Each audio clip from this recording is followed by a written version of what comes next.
Last August, something terrifying happened in Charlottesville, Virginia. Can you see the white nationalists descended on this normally quiet college town? Fights are breaking out? Fights are breaking out. It was one of the most prominent displays of hate this country has seen in decades. Get them off of us! What happened? They had riot gear and they charged us is what happened. As I watched the violence unfold, I wondered, how did we get here? Here come these supremacists. What's behind this war over symbols? Scary, isn't it? Makes me want to cry. That is, well, I've already done some of that today, too. It was hard to believe the match that ignited this was the statue of Robert E. Lee. From Charlottesville to New Orleans, from high school football fields to college campuses, there are more than 650 Confederate monuments across the country. 85 schools and 80 counties and cities are named after prominent Confederate figures. We have a right to our heritage and traditions as much as anyone else. I set out to understand this battle over history, how we commemorate the past. I was marching with a Confederate flag on my back for 3 years. We were so blind to it, honestly. And what it says about us today. Are we rewriting history or rewriting it? Should statues of Confederate heroes be removed in your view?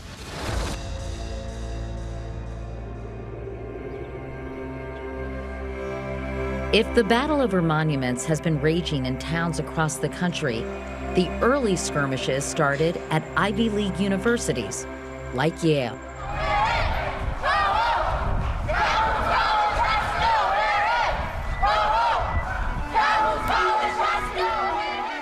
Calhoun College was named in 1933 after Yale alumnus John C. Calhoun, a senator from South Carolina who later served as vice president to John Adams and Andrew Jackson. But that's not all. In the first half of the 19th century, he was the most strident articulator, to use his words, of slavery as a positive good. And he rooted that view that slavery was a positive, both for slaveholders and slaves, an idea that I think is deeply disturbing to us today. He rooted that belief in core beliefs about white supremacy.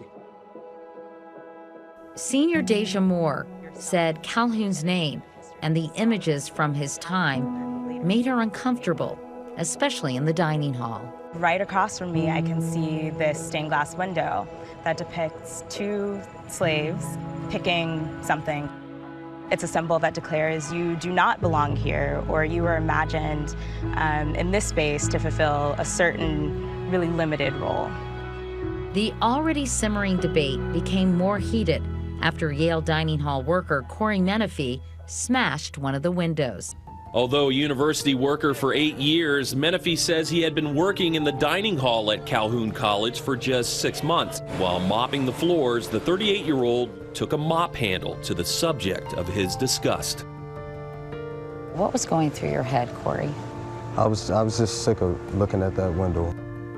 Here we are in the 21st century, and I don't think those type of images should be blatantly displayed in places like dining halls. It's culturally insensitive.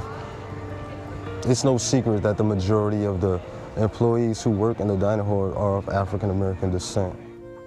It was a literal and figurative breaking point.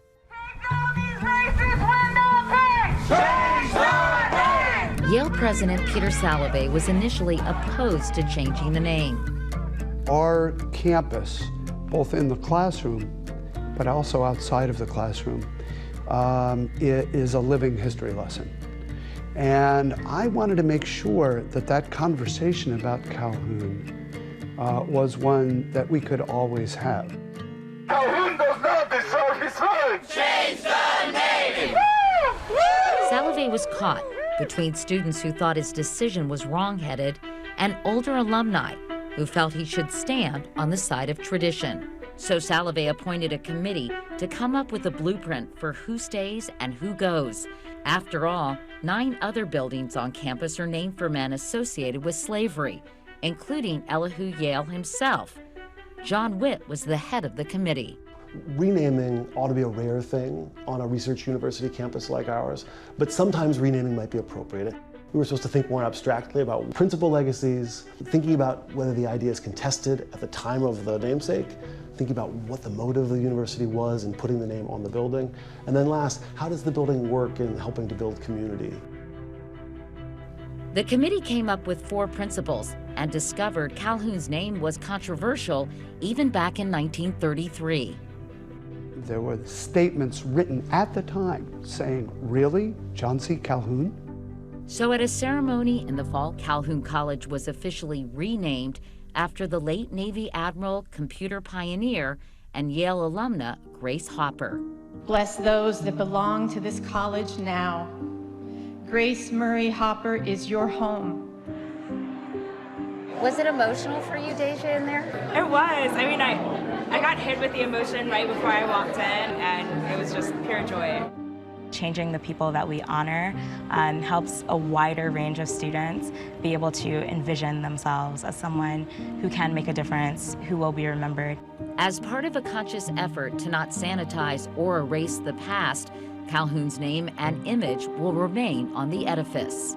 It's no longer the name by which this college is known, but the history and what we need to learn from and about John C. Calhoun is not wiped away. We can't forget that Yale was a university that once did have a college, a very important part of the campus, dedicated to John C. Calhoun. For Nightline, I'm Katie Couric. Our thanks to Katie, and America Inside Out with Katie Couric premieres tomorrow night on the National Geographic channel. Hi everyone, George Stephanopoulos here. Thanks for checking out the ABC News YouTube channel. If you'd like to get more videos, show highlights, and watch live event coverage, click on the right over here to subscribe to our channel, and don't forget to download the ABC News app for breaking news alerts. Thanks for watching.